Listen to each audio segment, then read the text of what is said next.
Fuera del terreno. Es un análisis profundo de todas las variables contractuales que afectan el desarrollo no solo del juego, sino del negocio del béisbol de las grandes ligas. Hola, feliz día para todos. Hoy es domingo 26 de julio de 2020 y estamos desde nuestra plataforma www.fdtmedia.com directo hacia nuestro podcast por iTunes Fuera del Terreno y hacia nuestro canal de YouTube Fuera del Terreno.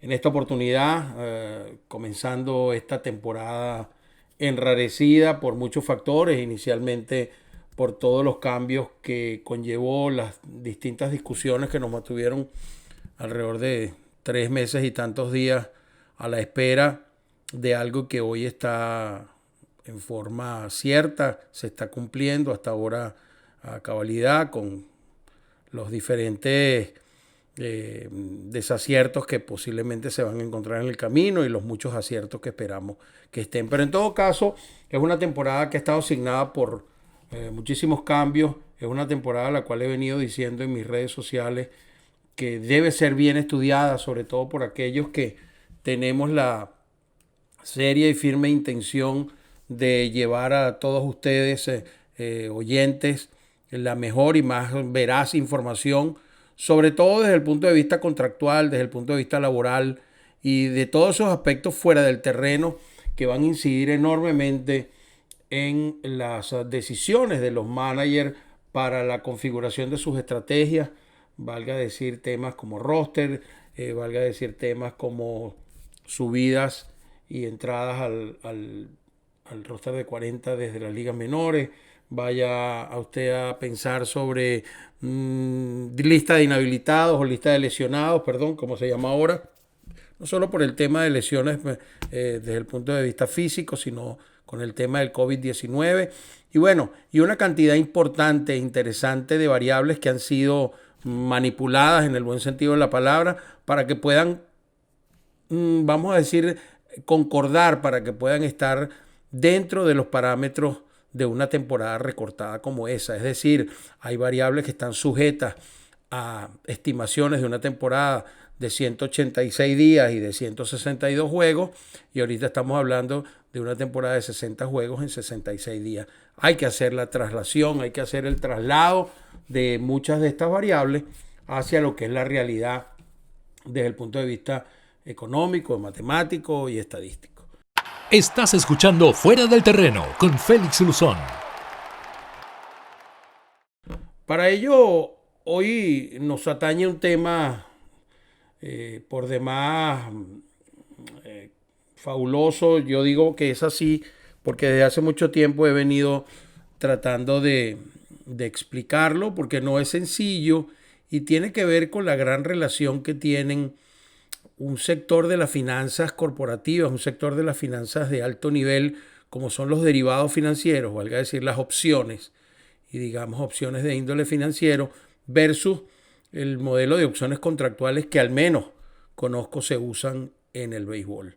Hay una similitud evidentemente de base muy importante, se trabaja bajo el mismo esquema, tienen la búsqueda del mismo fin, pero su interpretación evidentemente por los escenarios donde se reflejan tiene que estar debidamente sustentada. O sea, hay que tener los conocimientos necesarios para entender, en primer lugar, la relación y, en segundo lugar, la interpretación que debe hacerse de cada una a los efectos de las condiciones para las cuales se contrata ese tipo de derivado, bien sea financiero o en este caso contractual, pero que también infiere que hay una parte financiera muy importante dentro de ellos. Entonces, a los efectos de este podcast, vamos a tener en cuenta en primer lugar que la temporada 2020 crea un impacto importante sobre los contratos que tienen este tipo de opciones. Y vamos a trabajar hoy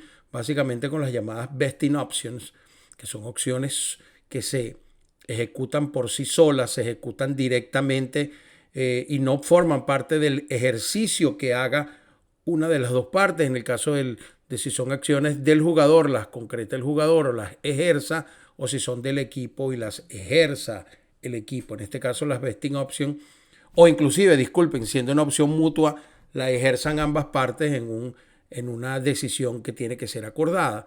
Pero hay unas opciones que se activan o se ejercen automáticamente de acuerdo a un determinado valor de performance o de actividad, por lo general, por supuesto, dentro del terreno. A ella nos vamos a referir todas estas opciones de tipo vesting options que tienen implicaciones no solo para el año 2020, sino algunas que vienen implícitas desde el 2019 y otras que tienen implicaciones hacia la temporada 2021.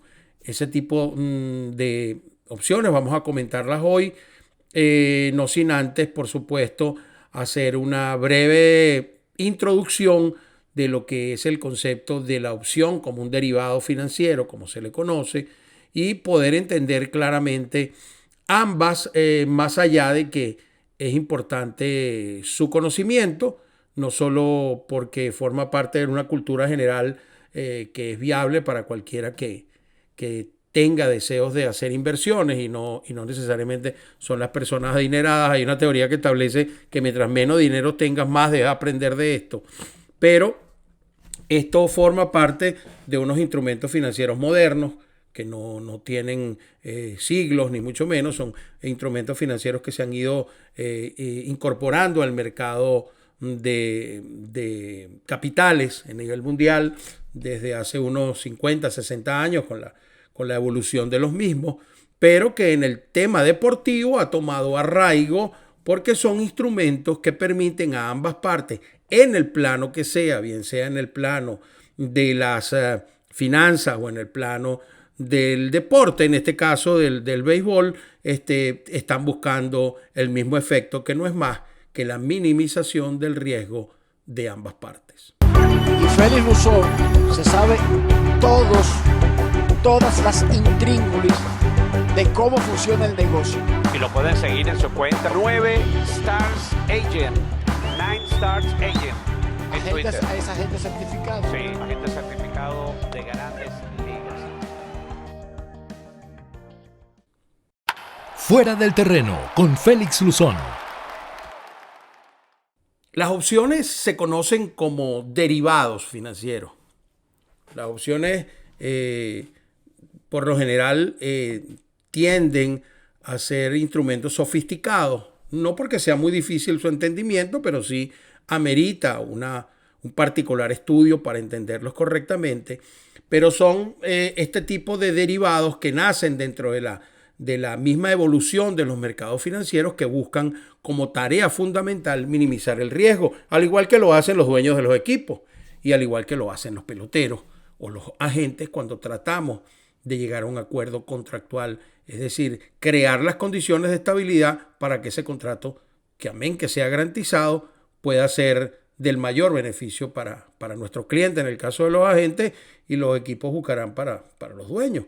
Pero en todo caso, desde el punto de vista financiero, también quien invierte en este tipo de productos también busca una reducción importante de su riesgo, porque trata de generar una contrapartida o una compensación, que pueda lograr que sus finanzas se mantengan sin mayores alteraciones a lo largo del tiempo. Para ello existen en el área, y vamos a empezar con la parte financiera, en el área financiera existen muchos derivados. Uno de ellos son las opciones. Y las opciones no son más que derechos, no son obligaciones. Son derechos a ejercer una determinada actividad o una determinada decisión sobre un activo, bien sea para comprarlo o bien sea para venderlo. Por lo tanto, dentro de una operación de compra de una opción que llamamos call, existe un comprador y existe un vendedor. El comprador tiene el derecho más no la obligación, y el vendedor tiene la obligación de cumplir si el comprador ejerce la opción. Eso es tanto para el lado de la compra, como también podemos vender algún activo bajo un sistema de derivado financiero, y en este caso también hay un comprador de la opción de venta y hay un vendedor de la opción de venta, que se denominan puts. Entonces estos puts, quien compra el put tiene el derecho más no la obligación de vender, pero si ejerce esa obligación de vender, el vendedor del put tiene la obligación de comprar. Eso básicamente es lo que se debería saber de antemano de lo que son las opciones financieras, y son derivados que tienen un activo subyacente. Ese activo subyacente es el que se compra o se vende de acuerdo al acuerdo que se haya llegado entre el comprador y un vendedor de un call, que da el derecho a comprar, y entre el comprador y el vendedor de un put, que da el derecho a vender. Entonces, allá hay una actividad de minimización del riesgo, porque ambos tipos de opciones, tanto de compra como de venta, tienen ciertas características que hacen que su ejecución o su derecho a ejercerlas se consolide bajo unas determinadas características. Por ejemplo, yo compré el derecho a comprar acciones de la compañía A $6 en 30 días. Esos 30 días se conocen como tiempo de ejercicio. El precio de $6 se conoce como precio de ejercicio. Y si en 30 días el valor de la acción, del activo subyacente, acción A, está en el mercado por encima de los $6, la lógica dice que yo debo ejercer el derecho a comprar esas acciones a $6 e inmediatamente ir al mercado a venderlas al precio que esté por encima de $6 y obtener una ganancia. Si es el caso contrario, la acción en 30 días, que es mi fecha de ejercicio, está por debajo de $6, que fue mi precio de ejercicio, está en 4, por ejemplo, y yo decido no ejercer el derecho a comprarla, pues solo pierdo el monto de una prima que habré pagado para obtener el derecho, vamos a decir, para obtener el contrato de opciones. Sin hacer esto una clase de finanzas, es importante que sepamos que este tema de las opciones tiene que ver con esto, con derechos de ejercicio. Y en el caso de las opciones, vesting options, que vamos a hablar hoy, son opciones que se activan cuando se completa un determinado performance. Ahora bien, ¿cuál es la gran ventaja de esto? Para el jugador, tener la posibilidad de garantizarse unos recursos, seguramente por montarlos dentro de una estructura de opciones, garantizarse unos recursos importantes a sus ingresos, y para el equipo garantizarse que para poder otorgar esos recursos el jugador debe haber cumplido una serie de metas deportivas, en este caso, que justifiquen en términos de rendimiento para el equipo la erogación que estaría haciendo, como por ejemplo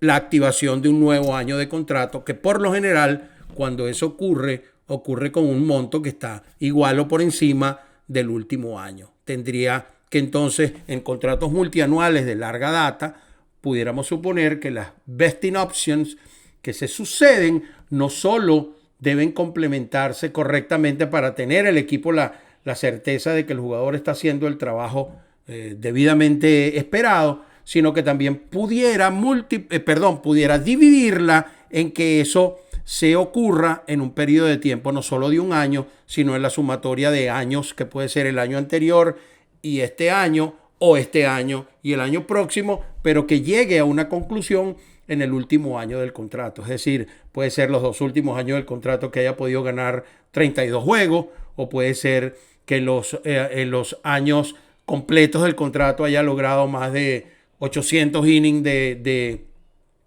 labor, o puede ser que no haya ido a la lista de incapacitados en los últimos 3 años en no más de 60 días. O sea, hay una cantidad de variables que se incluyen en estas opciones de orden deportivo para lograr lo que se conoce la activación de la opción y su ejercicio.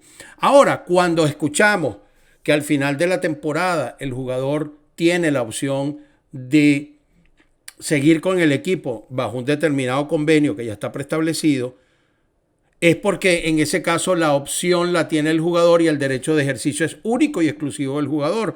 Cuando usted oye la opción es del jugador, es porque él tiene la decisión de hacerlo o no. La opción será del equipo cuando el equipo tenga la decisión de hacerlo o no, y la acción será mutua cuando sea un acuerdo de los dos. Lo más importante es la posición que tiene el que decide tomar, o a quien se decide dentro de la negociación generarle el derecho de ejercicio, y eso tiene que ver mucho con las características no solo del pelotero y su performance. Un jugador que tenga un alto nivel de riesgo por lo general no es precisamente quien se le otorga el derecho de ejercicio, y si es un jugador con un alto nivel de productividad, un jugador que seguramente va a cumplir con los estándares, un jugador sano, son jugadores que por lo general tienen los derechos de ejercicio de sus opciones, y el equipo la tendrá, que pasa mucho, quizás en la mayoría de los casos, cuando el equipo considera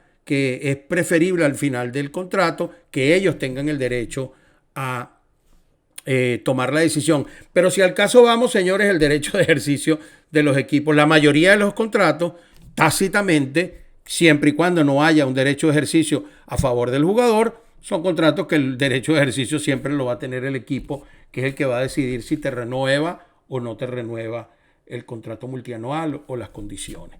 Por eso, si ocurrió en el mercado financiero, y por eso los agentes debemos estar bien preparados para llevar a cabo este tipo de posturas, este tipo de propuestas, pues debemos conocer cómo se maneja esto en el ámbito financiero. Fíjense ustedes que esto ha evolucionado tanto que hay contratos de puntos. Por ejemplo, hay un jugador que no recuerdo el nombre ahorita, creo que está con los Marineros de Seattle, cuyo contrato es por puntos y gana dinero en función a la cantidad de puntos que se le otorgan a cada hit, a cada carrera impulsada, a cada doble, a cada triple, a cada jonrón, y tiene un sistema que nada en el convenio colectivo establece que debe tener un patrón de conducta. Usted puede poner el contrato de la manera, bueno, este es el caso más típico de cómo cualquier condición contractual puede presentarse siempre y cuando esté entre los parámetros lógicos de un convenio que establezca pagos que estén no solo garantizados, sino que estén dentro de una o más temporadas. Para todos los interesados en conocer el apasionante mundo del béisbol, les recomendamos el libro Cómo se juega béisbol fuera del terreno, escrito por Félix Luzón y Félix Gabriel Luzón, dos economistas y agentes de Major League Baseball, quienes explican con argumentos la otra cara del juego, cómo se juega béisbol fuera del terreno. Disponible en Amazon, Barnes & Noble y Editorial Palibrio.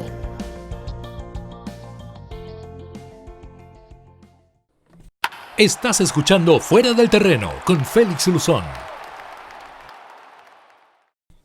Esta temporada 2020, ha tenido, como todos hemos visto y sabemos, pues muchísimas consideraciones, muchísimas disputas, muchísimos pleitos, y es importante para todo aquel, como dije al comienzo del podcast, que se precie de tener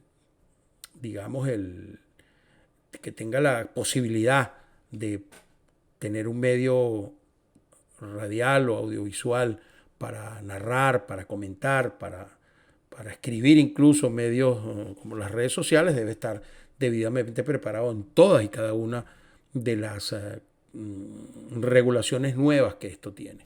Fíjense que no tanto hubo problemas con el tema de las opciones normales o naturales, si son del equipo, son del jugador o son mutuas, porque dependen de una decisión, pero no dependen de una actividad que para esta temporada está asignada por una campaña que perdió alrededor del 60% de su cantidad de juegos, y eso limita evidentemente e imposibilita que algunas, por no decir todas, de las condiciones necesarias para activar opciones para el 2020 y para sumar a opciones que vienen cocinándose desde 2019, o para generar la plataforma de opciones que deben comenzar a sumar este año con las de 2021, no es menos cierto que eso ha sufrido un cambio radical. La liga intentó inicialmente establecer un sistema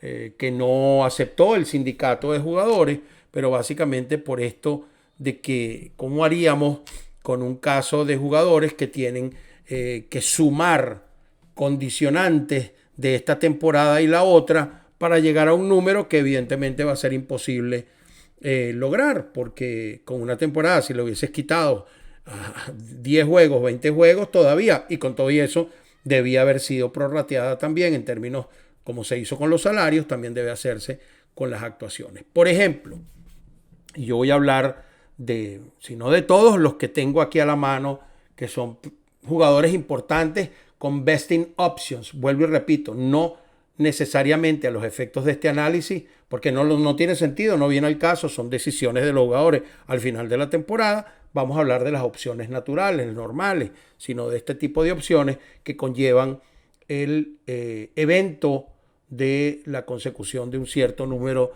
de valores de valores para con sus variables más importantes. El caso de Jon Lester de los Cachorros de Chicago tiene una opción mutua de 25 millones con un buyout de 10 millones. Un buyout es una cláusula de salida de que si alguno de los dos, no importa que sea el equipo o el jugador, no está de acuerdo en volver, el equipo tiene que pagarle 10 millones de dólares. Pero hay un vesting option que está encima de esa opción que dice que si él logra 400 innings o mejor dicho, 200 entradas en cada una de las temporadas 2020 y 2021, es decir, 400 o la sumatoria de 400 en las dos temporadas, esa opción se activa automáticamente y ya no fue una opción mutua, sino que fue un vesting option.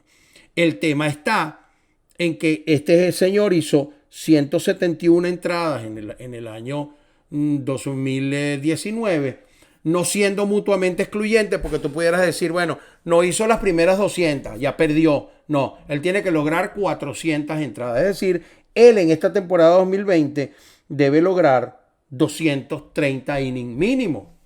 Ahora, ¿cómo logras 230 innings mínimo en un escenario que es de alrededor 30% de lo que era el escenario donde tienes que ir a buscar los 230 innings? Entonces, para ello hay que hacer un cálculo prorrateado, matemático, sencillo si se quiere, de cuántas entradas serían las que debería lanzar en esta temporada para que se cumpla la opción de los 25 millones a su favor. Es decir, él necesita 230 innings, pero para una temporada de 162 juegos. Por lo tanto, debe hacerse el cálculo, yo no diría que es prorrateado, el cálculo equivalente de cuántas entradas en una temporada de 60 juegos serían o tendrían el mismo valor en términos matemáticos que 200 entradas en una temporada de 162 juegos. Y para ello hay que tener claro dos referencias matemáticas. La primera es el número de juegos, que es dividir 60, que son los juegos de esta temporada, entre 162, que son los juegos de una temporada normal, y eso da un factor de 0.3703. Ese factor se multiplica por el número de entradas que él debería hacer para lograr los 400 innings, que son alrededor de 230 entradas, y eso da 85 innings. Quiere decir que el señor Jon Lester, para poder lograr que se active su vesting option, necesita, dentro de estos 60 juegos, generar un trabajo equivalente a 85 innings. Ahora, en 60 juegos, para un abridor como Jon Lester, 85 innings no es igual, y es por eso que el sindicato fue muy duro con estas negociaciones, pero lamentablemente los parámetros sobre el cual se hizo la temporada iba a tener, como dicen por ahí, iba a crear daños colaterales, y este es uno como ellos. Esto no se puede ver como una fórmula matemática sencilla de quitarle 100 y pico de juegos y dejarlo como una fracción numérica sin sentido. No es lo mismo lanzar 85 innings en 60 días en una temporada como esta, con un béisbol como este, que 85 innings en una temporada de 162 juegos. Entonces, o 200 innings en una temporada normal de 162 juegos. Es ahí donde quiero demostrar que no porque matemáticamente se cubra pueda llegar a tener éxito el duro trabajo que le toca al señor Lester de lograr 85 innings. Si hablamos de 85 innings, estamos hablando de al menos 12 aperturas de calidad.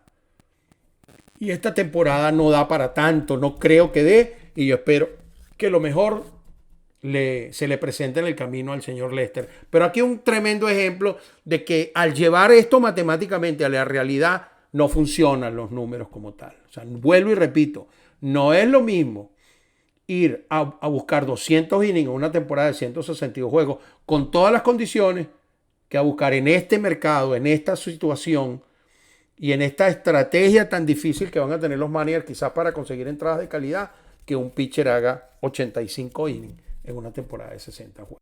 Estás escuchando Fuera del Terreno con Félix Luzón. Las 200 de 162 también es no es sencillo, pero el escenario y las condiciones son bien diferentes. En este caso, evidentemente, la temporada pasada no pudo llegar a las 200 entradas, llegó a 171, pues, o 170 por allí, tiene que buscar esas 230. Vamos con el jugador de los Yankees, J.A. Happ. Tiene una opción del club por 17 millones para la temporada 2021 y se garantizaría si esta temporada hace 27 aperturas o totaliza 165 entradas.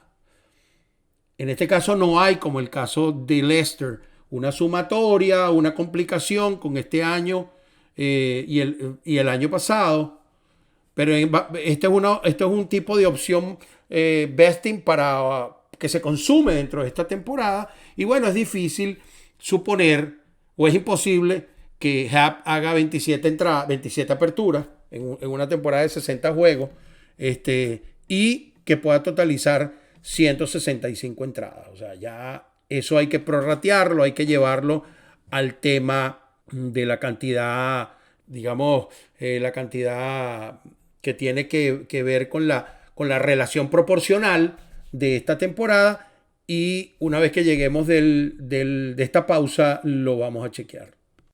Yo mejor me quedo tranquilito en el dogao. Óyeme, no seas cobarde, que yo sé que te ha gustado. Agarra tu bate que esa niña es demasiado. Tienes miedo que el umpire diga. Ella me tiene, ella me tiene, ella me tiene en 2 strikes sin bolas. Fuera del Terreno con Félix Luzón. El caso de Happ, entonces, lo calcularíamos de manera similar con el factor de 0.3703, que es dividir los 60 juegos entre 162 juegos de una temporada normal, y nos dice que el señor Happ debería, para lograr la opción del club de 17 millones, para lograr la opción de que el club lo contrate por 17 millones para la temporada 2021, sería la de lograr 10 aperturas o 61 entradas en esta temporada del 2020. Veamos el caso de Charlie Morton. Charlie Morton tiene una opción del club de 15 millones para el 2021.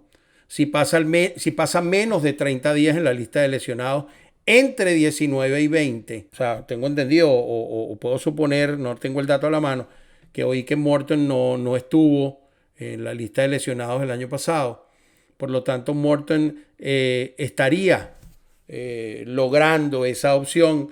Y fíjense que es bien interesante porque no tiene que ver con su performance, tiene que ver con su salud.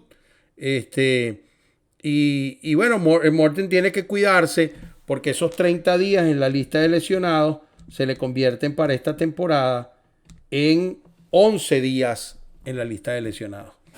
Tiene que andarse con mucho cuidado. 11 días en esa lista pues lo mantendría no solo fuera del tiempo de servicio y perdería el tema de la temporada completa, pero porque quienes garantizan tiempo de servicio son los que están en la lista COVID o en la lista de 45 días.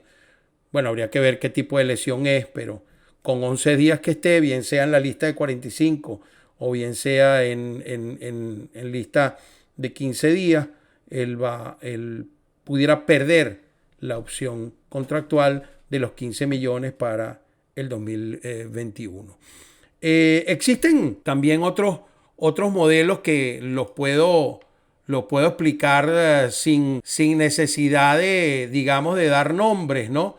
Pero puedo dar un par de ejemplos para darle un poco más de valor a lo que estamos hablando en el podcast y finalizarlo de alguna manera pedagógicamente hablando, de una manera bien interesante. Por lo menos tenemos un caso de un jugador que fue firmado por un salario de 10 millones, supongamos, pagadero 5 millones durante esta temporada del 2020 y 5 millones pagadero en el año 2022. Incluso pudiéramos hablar hasta de esto se ve más con casos donde hay signing bonus. Entonces, un jugador que haya tenido este sistema de tener un pago de 5 millones en esta temporada recortada, que al final, para que se pueda hacer este cálculo, es una temporada, es como si dijeras, tu pago de 10 millones de la temporada 2020 te lo voy a dar en 2 partes, porque es bien diferente a que sea un bono que le tocaba pagar en el 2020 y no tenga que ver con su performance, pues el bono de 10 millones le tiene que pagar 10 millones. Pero si este fue un bono, no es un bono, un salario de 10 millones, pero le iban a pagar 5 esta temporada y difirió o le dio un crédito al equipo, le aceptó un deferred payment para el 2022, bueno, esa persona va a lograr, tiene que hacer el canje y resulta que esos 5 millones, ¿verdad? Multiplicados por el 37.03%, le dice que él va a ganar esta temporada 1.851.500, equivalente a 5 millones. Por lo tanto, en el 2022 no va a recibir 5 millones, va a recibir 1.851.500. Repito, ¿por qué? Porque es el valor de lo que iba a ganar esta temporada, solo que el jugador lo difirió. Si es un jugador de 10 millones de dólares, iba a ganar entonces 1.851.500 multiplicado por 2 serían 3.700.000 dólares. Hagamos otro ejemplo. Un jugador que tiene un bono de 100.000 dólares pagadero por los 30 primeros juegos que abra en la temporada. El monto también va a ser prorrateado de esta manera. Igual aquellos que tengan bonos por actividad, bonos por número de días en el roster activo. Es bien importante que sepamos que el número de días, el factor, así como el factor de juegos es de 0,37, el factor por número de días es dividir los 186 días de una temporada entre los 66 días de esta temporada y da 2,8182. Y ustedes deben, todo lo que tenga que ver con días debe ser afectado por este factor de 2.8182. Es difícil quizás para un podcast y sobre todo no tener una pizarra y poder explicarlo. Quizás en un Zoom más adelante, si ustedes a bien lo tienen, me lo piden por las redes y hacemos algo de manera de hacer los cálculos. Pero creo que con este podcast se entiende perfectamente, en primer lugar, la gran diferencia, pero la gran relación que hay entre las opciones financieras y las opciones contractuales. Siempre buscan lo mismo, disminuir el riesgo, que ambas partes se sientan satisfechas. Pero no solo disminuirlo, el derivado financiero tiene una función fundamental que es controlarlo, es precisarlo, es cuantificar.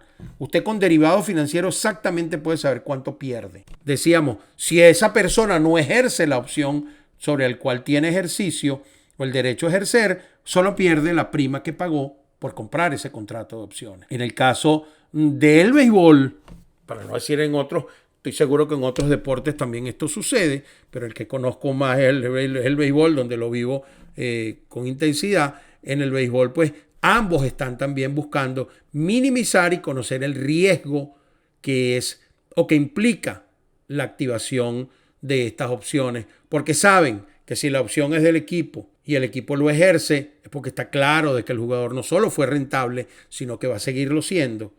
Y si es el jugador, no solo se garantiza que ya recibió lo que tenía previsto el contrato, sino que va a recibir una cantidad de dinero que era la cual estaba esperando, independientemente de que su performance haya sido el mejor o no. Y cuando las opciones son mutuas, recordemos entonces, porque hay ya un acuerdo entre ambas partes, y ambas partes pues proceden a dar el sí y ejecutar el nuevo contrato.